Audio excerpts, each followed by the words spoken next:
और birthday party में ऐसे ही कपड़े पहन के जाते हैं। वो क्या चाहती है, मैं सूट साड़ी या सलवार कमीज पहन के जाऊं? Are you serious? और तुम भूल गए हो क्या, मुझसे शादी करने से पहले मैंने तुम्हें सब कुछ बता दिया था कि मैं अपने घर में कैसे रहती हूँ और ससुराल में मुझे कैसे रहना है। मैं किसी भी चीज के लिए एडजस्ट करने वाली नहीं हूँ, लेकिन उसके बावजूद भी तुम अपनी भाभी का साइड ले रहे हो। उनके सामने मुझे सुना दिया। यार दीक्षा, मैं तुम्हें एडजस्ट करने के लिए नहीं बोल रहा हूं, लेकिन शादी के बाद इंसान की जिंदगी बदलती है। हर किसी की बदलती है यार। तुम्हारी माँ की बदली, मेरी माँ की बदली, भाभी की बदली, तुम्हारी ही बदलेगी। और तुम्हारी नहीं, मेरी भी जिंदगी बदली है दीक्षा। मुझे एक बात बताओ, तुम अगर एडजस्ट करोगी तो मैं एडजस्ट नहीं कर रहा। भाभी से पूछना मेरे बारे में। ऑफिस से आने के बाद सीधा दोस्तों से मिलने निकल जाता था, आने का कुछ पता ही नहीं होता था।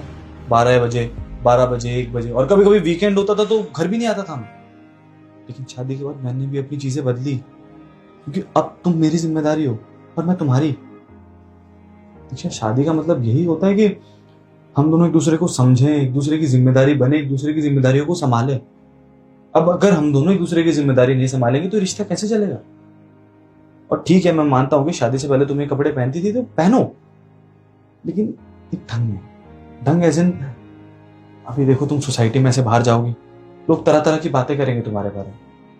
कहीं से तुम शादीशुदा लगेंगी, लोग तरह तरह की बातें करेंगे तुम्हारे बारे में कि उसकी बहू ये कपड़े पहन के घूम रही थी, ये वो।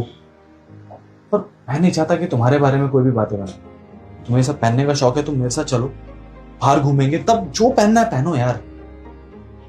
अभी अगर तुम्हें कुछ समझा रही है तो वो बस इसलिए समझा रही है ताकि तुम्हारे बारे में कोई बातें ना बने, तुम्हें लोग गलत ना समझे। वो नहीं चाहती कि तुम्हारे ऊपर कोई हल्की सी भी उंगली उठाए, इसलिए वो ये सब बोल रही थी यार। देखो दीक्षा, सेक्रीफाइस का मतलब ही जिंदगी होता है। हर इंसान अपनी जिंदगी में थोड़ा बहुत सेक्रीफाइस करता है, तभी उसकी जिंदगी, उसके रिश्ते चल पाते हैं। अब तुम देख लो तुम्हें क्या करना। या तो भाभी से माफी मांगो ना, नहीं तो फिर ये ड्रेस तुमने पहनी है, मैं रोकूंगा नहीं तुम्हें, चले जाना जिस भी पार्टी में। लेकिन इससे हमारे रिश्ते पे क्या फर्क पड़ेगा, इस बारे में भी सोचना। I'm sorry सनी, मुझे समझ आ गया है।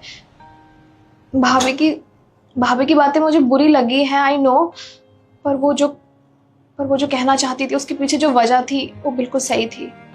वो मेरे भले के लिए मुझे रोक टोक लगा रही थी। और ये सच है, अगर मैं यहाँ से बाहर जाती तो सोसाइटी की आंटियां अंकल मुझे देखकर ऐसे बातें ही बनाते। मैं भाभी से भी माफी मांगती हूँ। मैं फिलहाल ऑफिस के लिए निकल रहा हूँ, मैं घर से सॉर्ट आउट कर रहा हूँ। और आई एम सॉरी, मैंने तुम पर भी चिल्लाया।